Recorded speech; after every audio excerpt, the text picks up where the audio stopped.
प्यारे बच्चों, आप सभी कैसे हो। तो बहुत सारे बच्चों को कविता गाना पढ़ना सब अच्छा लगता है। तो कविता को हमें गाना भी चाहिए, पढ़ना भी चाहिए। लेकिन जब कविता में से प्रश्न पूछने की बारी आती है तो बच्चों को थोड़ा सा अटपटा सा लगता है, क्योंकि कविता में जो पंक्तियाँ होती हैं वो गाने वाली होती हैं और प्रश्नों के उत्तर हैं जो वो एक वाक्य में लिखने पड़ते हैं। तो बच्चों को थोड़ी सी यहाँ पर दिक्कत आती है।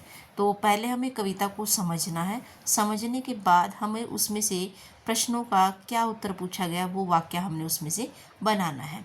तो आज हम यही सीखेंगे इस कविता में कि प्रश्नों के उत्तर कैसे दिए जाते हैं। इस वीडियो में हम कविता पढ़ेंगे और प्रश्नों के उत्तर हैं वो हम देखेंगे कि कैसे प्रश्नों के उत्तर लिखे जाते हैं।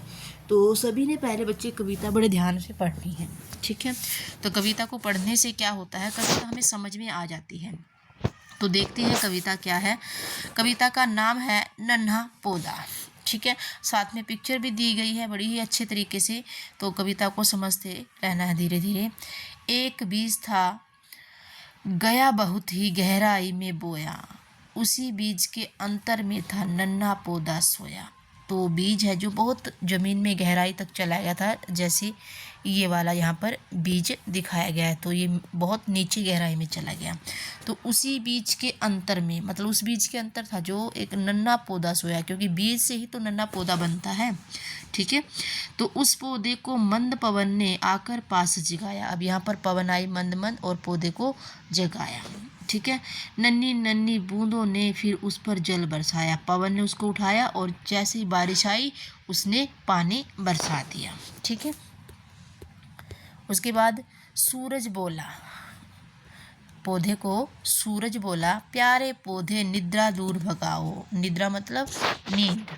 अलसाई आंखें खोलो, तुम उठकर बाहर आओ, कि ज़मीन में से बाहर की तरफ निकलो। आप देखते हैं ना, जब हम बीज बोते हैं ज़मीन में तो वो ऐसा होता है, लेकिन कुछ देर बाद या कुछ दिनों बाद है वो उसमें से यूं एक ना अंकुरित होता है। अंकुरित होने के बाद फिर उसमें से एक ऐसे दो पत्ती निकलती हैं धीरे धीरे धीरे, फिर वो एक बड़ा वृक्ष बन जाता है इस तरीके से। तो ये बीज है ना, जो इस बीज को वो सूरज कहते हैं कि प्यारे पौधे जो निद्रा है, नींद है, इसको दूर भगाओ और अपनी आँखों को खोलो और उठकर अब ज़मीन से बाहर आओ, ठीक है।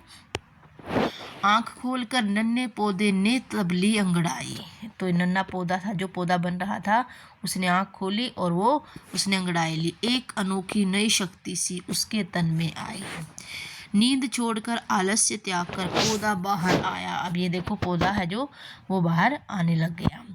बाहर का संसार बड़ा ही अद्भुत उसने पाया। जैसे ही वो बाहर निकला उसने देखा तो बाहर तो बहुत कुछ है, अनोखा है संसार में, ठीक है। तो ये बड़ी छोटी सी कविता है। वैसे ही बच्चों को भी हम सिखाते हैं, जब छोटा बच्चा होता है ना, तो उसको दुनिया के बारे में बताते हैं, सिखाते हैं, तो वो धीरे धीरे दुनिया को समझने की कोशिश करता है।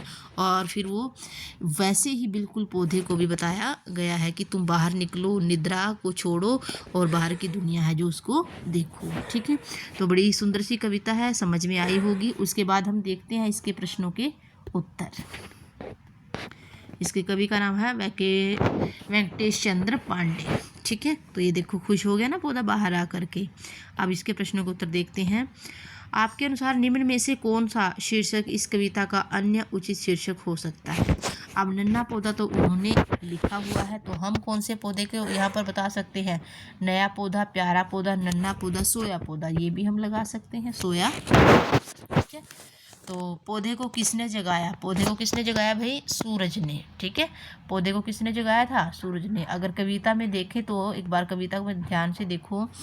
उस पौधे को मंद पवन ने आकर पास जगाया। अब हाँ, यहाँ पर मंद पवन ने, तो कविता में ध्यान से पढ़ना है। ऐसे हमने इसको करके देखना है कि कहीं हम आंसर गलत तो नहीं लिख रहे। तो मंद पवन ने, कविता समझनी है और ऐसे लिखना है। तो कविता में से समान तुक वाले शब्द छांटिए। समान तुक मतलब जो राइमिंग वर्ड होते हैं, ठीक है। बोया, सोया, इस तरीके से हमने कविता में से भी छांटने हैं। तो बहुत सारे शब्द हमारे पास हैं, क्योंकि कविता में जो तुक वाले शब्द होते हैं ना, उनसे ही तो कविता अच्छी बनती है, ठीक है। तो अब यहाँ पर देखो, जगाया, बरसाया, ठीक है, और भगाओ और आओ, ठीक है, ये सारे हमारे क्या हैं, राइमिंग वर्ड हैं। इन्हीं से तो कविता सुंदर बनती है, हम कविता को गा सकते हैं।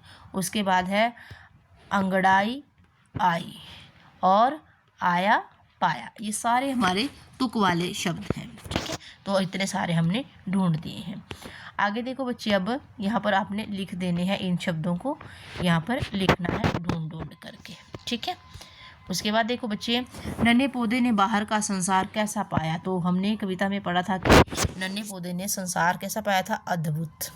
ठीक है, तो कविता में से भी आप हम देख सकते हैं, ये देखिए कविता में लास्ट की लाइन है जो, अद्भुत उसने पाया, बाहर का संसार बड़ा ही अद्भुत उसने पाया। तो आप यहाँ पर एक आंसर लिखेंगे, अद्भुत। ठीक है, आगे देखो बच्चे, कविता में जिस प्रकार पौधे के लिए नन्हा शब्द प्रयोग किया गया है, उसी प्रकार अपने निम्नलिखित संबंधियों के लिए आप किसी विशेष शब्द का प्रयोग कीजिए। विशेष शब्द, विशेषण। ठीक है, तो अब यहाँ पर भाई है, भाई के लिए क्या प्रयोग किया है, छोटा भाई।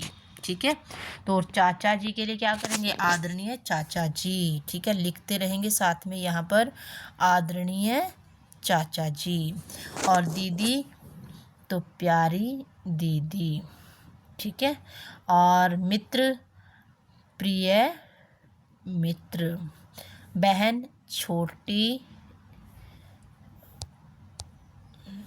छोटी बहन। ठीक है, तो इस तरीके से हमने इसमें लिख देना है। उसके बाद देखिए, ये हमारा हो गया यहाँ तक का। उसके बाद देखिए बच्चे, कविता में बनी समझ के आधार पर मिलान कीजिए। अब कविता में हमें मिलान करना है। मिलान कैसे करना है कि जो हमने राइमिंग वर्ड पढ़े थे उसकी लाइनों के आधार पर, जैसे उसी बीज के अंतर में नन्हा पौधा सोया, ये इसके साथ मिल गया, इसके साथ ये मिल गया, नन्हा पौधा सोया। ठीक है, नन्ही नन्ही बूंदों ने फिर उस पर जल बरसाया। ठीक है, अलसाई आंखें खोलो तुम, उठकर बाहर आओ, एक अनोखी नई शक्ति सी उसके तन में आई, बाहर का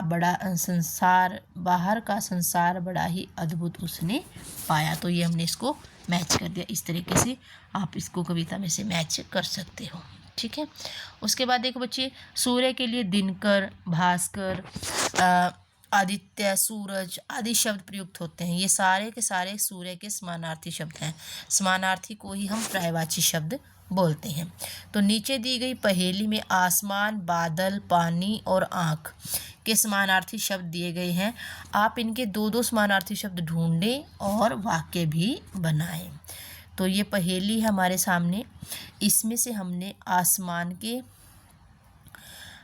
ठीक है, और आँख के सबके बनाने हैं। तो यहाँ पर देखो बच्चे, देखिए हमारे यहाँ पर कौन कौन से बनेंगे। जैसे आकाश तो बन गया एक, ठीक है, दूसरा बन गया नभ, दो बन गए। ठीक है, और तीसरा है भाई जल, और बादल का मेघ। ठीक है, और ये बादल का बन गया जलद, जलद होता है जल देने वाला, और नीर बन गया भाई पानी का। ठीक है, और आँख का नयन और नेत्र, ये हमारे दो दो शब्द बन गए। आकाश, नभ, जल, नीर, और मेघ, जलद, नयन, नेत्र, इस तरीके से हमारे पास ये शब्द बन गए हैं। तो ऐसे आपने भी बनाकर देखने हैं और आसानी से बन जाते हैं। इसी जो शब्द पहेली होती है ना, उसमें बच्चे जल्दी सीखते हैं, तो आप भी ऐसा करके जल्दी जल्दी सीख सकते हो। ठीक है, तो बड़ी ही सुंदर सी पहेली बन गई। तो आपने यहाँ पर लिखने हैं जो भी आपने छांटे हैं, बादल, पानी, आँख, इनके यहाँ पर आपने पर्यायवाची शब्द लिखने हैं। ठीक है, अब वाक्य भी बनाने हैं। आज आकाश में बादल छाए हुए हैं। ठीक है, इस तरीके से आपने वाक्य भी बनाने हैं। ये पूरा का पूरा आपने वाक्य बनाना है, बादल का, पानी का, आँख का। ठीक है, तो जैसे आज आकाश में बादल छाए हुए हैं, और बादल पानी बरसा रहे हैं, मेरी आँख में कुछ चला गया है, इस तरीके से हमने वाक्य बनाने। ठीक है, क्लियर है सभी को यहाँ तक। आगे देखो बच्चे, कविता में आए निम्न शब्दों का प्रयोग करते हुए कविता से अलग एक एक वाक्य लिखिए, कविता से अलग एक एक वाक्य लिखना है।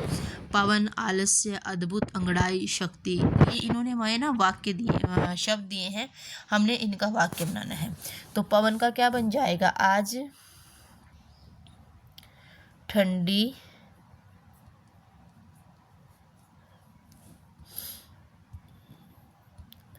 पवन चल रही है। ठीक है, आज ठंडी पवन चल रही है, तो ये पवन का बन जाएगा ऐसे। और आलस्य, हमें आलस्य से दूर रहना चाहिए। ठीक है, या आलस्य नहीं करना चाहिए। ठीक है, नहीं करना चाहिए। अद्भुत, मैंने एक अद्भुत जानवर देखा। ठीक है, अंगड़ाई, सुबह उठते ही मैंने अंगड़ाई ली। शक्ति, तो जैसे ही मैं सैर से वापस आया तो मेरे शरीर में एक शक्ति सी आ गई। इस तरीके से वाक्य हमने बनाने हैं। तो क्लियर है यहाँ तक। आगे देखिए बच्चे, नीचे दिए गए सूखे पत्तों की सहायता से बनाए गए चित्र बनाए हुए हैं। सूखे पत्तों की सहायता से बड़ी अच्छी एक्टिविटी है, आप भी ऐसे बना सकते हो। तो सूखे पत्तों को लेना है और उनको जहाँ पर काटने की जरूरत है काट सकते हो। देखो कितने सुंदर तरीके से बनाए गए हैं, तो आप भी ऐसे बना सकते हो। ठीक है, तो ये आपकी आज की जो कालांश था, इसमें हमने सीखा कि कविता में से प्रश्नों को कैसे छांटते हैं और सब कुछ हमने जाना। पर्यायवाची भी हमने किए इसमें। ठीक है, और उचित मिलान भी किए। तो आशा करती हूँ बच्चों आपको ये वीडियो अच्छी लगी होगी, समझ में आई होगी।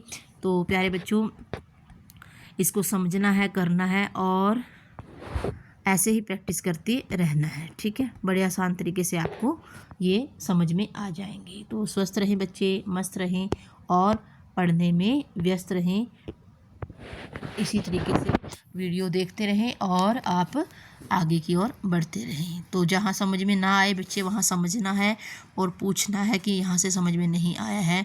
तो मैं उम्मीद करूँगी कि बच्चे आपको ये समझ में आ रहा होगा। धन्यवाद।